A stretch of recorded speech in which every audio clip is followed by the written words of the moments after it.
I dipinti murali che decoravano la casa detta la Quinta del Sordo, chiamata così perché abitata precedentemente da un sordo e in cui Francisco Goya visse alcuni anni della sua vecchiaia, sono conosciuti come le pitture nere per il prevalere dei toni scuri e per i temi inquietanti trattati. Queste straordinarie opere rappresentano un mondo tenebroso, dove l'orrore è espresso in tutte le sue forme, segnato dal mito di Saturno, simbolo di morte e di distruzione. Molto probabilmente le pitture nere sono l'espressione delle pessimistiche meditazioni che l'artista fece pensando alla situazione politica spagnola dell'epoca. Nel 1814, infatti, la monarchia venne restaurata dopo un periodo di rivoluzioni. Il nuovo sovrano, Ferdinando VII, abolì la Costituzione, ristabilì il tribunale religioso dell'Inquisizione, fece tornare quindi tutti quei mostri contro i quali Goya aveva sempre rivolto le armi acuminate della propria arte. Il carattere intimo e privato di quella casa di campagna in riva al Manzanarre, nei dintorni di Madrid, ha permesso all'artista di esprimersi con grande libertà. Dipinse direttamente sulle pareti con una tecnica mista che incluse i colori a olio. Saturno, che divora uno dei suoi figli, è una delle immagini più espressive tra le pitture nere.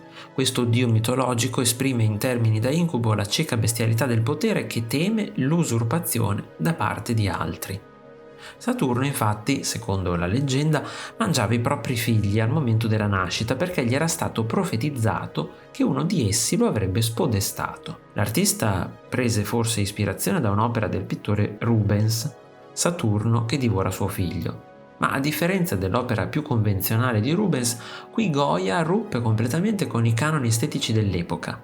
Il corpo di Saturno è una massa informe che emerge dall'oscurità.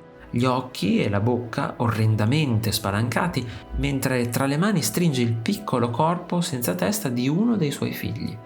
Il barone e banchiere tedesco Emil d'Erlanger acquistò la Quinta nel 1873 e decise di trasferire tutte le opere su tela. I dipinti furono pesantemente danneggiati dal processo di trasferimento, perdendo una grande quantità di colore. Le opere furono poi donate dal barone allo Stato spagnolo, che li espose al Museo del Prado a partire dal 1889. Gli espressionisti tedeschi e il movimento surrealista, così come i rappresentanti di altri campi artistici quali la letteratura e il cinema, videro in questa serie di composizioni le origini dell'arte moderna.